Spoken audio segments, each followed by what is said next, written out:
So hello friends, welcome to my channel. और जैसे आपको पता है, यहाँ पर हम लोगों का अरिथमेटिक प्रोग्रेशन का यहाँ पर सीरीज चल रहा है और रोज मैं एक क्वेश्चन सॉल्व कर रहा हूँ। तो आज ये क्वेश्चन की बारी है जो मैंने आपको अभी क्वेश्चंस बताया हूँ। इस क्वेश्चन को हम यहाँ पर सॉल्व करने वाले इस वीडियो में, ठीक है। तो चलिए शुरू करते हैं, इसको स्टार्ट करते हैं सॉल्व करने के लिए। अब यहाँ पर क्या दे रहा है कि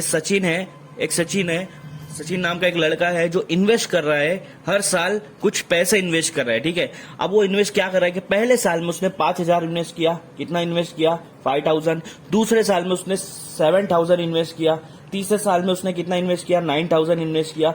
और टोटल ऐसे करते करते 12 साल तक के उसने इन्वेस्ट किया। तो उन्होंने पूछा है टोटल अमाउंट जो 12 साल में उसने इन्वेस्ट किया वो कितना इन्वेस्ट किया। अब टोटल अमाउंट की बात हो रही है, तो हमारा यहाँ पर जो बात हो रही है वो एसएन की बात हो रही है। एसएन का मतलब होता है टोटल, मतलब सम, सबको प्लस करना है, ठीक है। तो टोटल अमाउंट की बात हो रही है, इसका मतलब वो सारे जो भी पैसे उन्होंने इन्वेस्ट किया उसको हम लोग क्या करेंगे?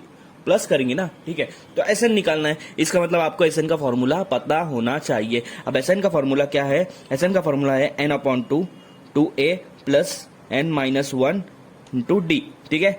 मतलब यहाँ पर आपको क्या क्या चीज यूज होगा, क्योंकि एसएन तो हमको निकालना है, यहाँ पर एन पता होना चाहिए। अब उन्होंने कितने साल तक इन्वेस्ट किया? सचिन ने 12 साल तक इन्वेस्ट किया, इसका मतलब एन कितना आ जाएगा? 12 आ जाएगा, ठीक है, ठीक है। अब उसके बाद हमको क्या चाहिए? ए चाहिए। ए का मतलब होता है फर्स्ट इन्वेस्टमेंट, मतलब पहला जो उन्होंने इन्वेस्ट किया है, पहला साल में कितना इन्वेस्ट किया है? 5,000। तो ये आपका ए आ जाएगा, ठीक है। डी आएंगे। डी का मतलब होता है डिफरेंस, जो हर साल इन्वेस्ट कर रहा है उनके बीच में डिफरेंस कितना है। और हमने देखा कि उनके बीच का डिफरेंस कितना आ रहा है? 2,000 का डिफरेंस आ रहा है। 5,000 के बाद 7,000, 7,000 के बाद 9,000, तो डिफरेंस कितना आ रहा है? 2,000 का डिफरेंस आ रहा है। तो जो हम लोग को चाहिए था फॉर्मूले के लिए वो तो हमको मिल गया, बस एसएन में इसको पुट करो और सॉल्व करो। तो SN is equal to N कितना है आपका? 12 है। यहाँ पर 12 रख दे रहा हूँ, सिर्फ मैं ये फॉर्मूले में पुट कर रहा हूँ। आप देखो 12 इसलिए, मैंने पहले भी बताया 12 इसलिए क्योंकि वो 12 साल उन्होंने इन्वेस्ट किया, लगातार 12 साल तक इन्वेस्ट किया, ठीक है। इसलिए हम लोग को एन जुन, ठीक है। जो अरिथमेटिक प्रोग्रेशन में जो आपका सीरीज आ रहा है वो टोटल कितना है? 12 है, इसलिए एन 12 दे रहे हैं। उसके बाद 2a है, 2 मल्टीप्लाई बाय ए। पहला इन्वेस्टमेंट 5,000 का, इसलिए ए को 5,000 देंगे, प्लस एन आपका अभी बताया 12 है, और डी आपका 2,000 है, क्योंकि इनके बीच का जो डिफरेंस है, कंसेक्यूटिव नंबर के बीच का डिफरेंस कितना है? 2,000 का है। अब इसको कट कर दो, 2 1 2 6 तो ये 6 आ जाएगा। 5,000 को अगर 2 से मल्टीप्लाई करूंगा तो 10,000 आ जाएगा, ठीक है। प्लस 12 में से 1 गया तो 11 बचा, और मल्टीप्लाई बाय 1,000। सबसे पहले मल्टीप्लीकेशन होता है, मतलब सबसे पहले यहाँ पर जो मौजूद है उसमें मल्टीप्लीकेशन होगा, ठीक है। यहाँ पर सबसे पहले ब्रैकेट को सॉल्व किया, अब उसके बाद मल्टीप्लीकेशन को सॉल्व करेंगे। डिवाइड तो है नहीं, डिवाइड हमने पहले ही कर दिया था, वो ब्रैकेट के बाहर था।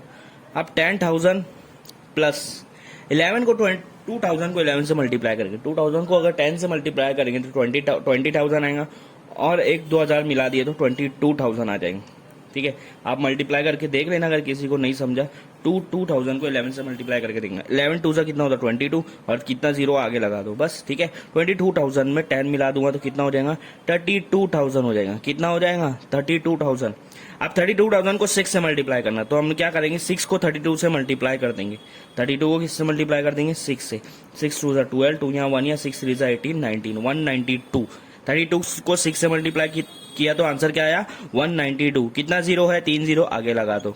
तो ये है उनका इन्वेस्टमेंट, जो 12 साल में उन्होंने कितना इन्वेस्टमेंट किया? 1,92,000 रुपीज इन्होंने 12 साल में इन्वेस्ट किया। यही टोटल अमाउंट है, इसको ही निकालना था। ये हमारा क्वेश्चन सॉल्व हो गया है। बहुत इजी क्वेश्चन है, बहुत इजी क्वेश्चन है, सिर्फ आपको क्वेश्चन को समझना है यहाँ पर, ठीक है।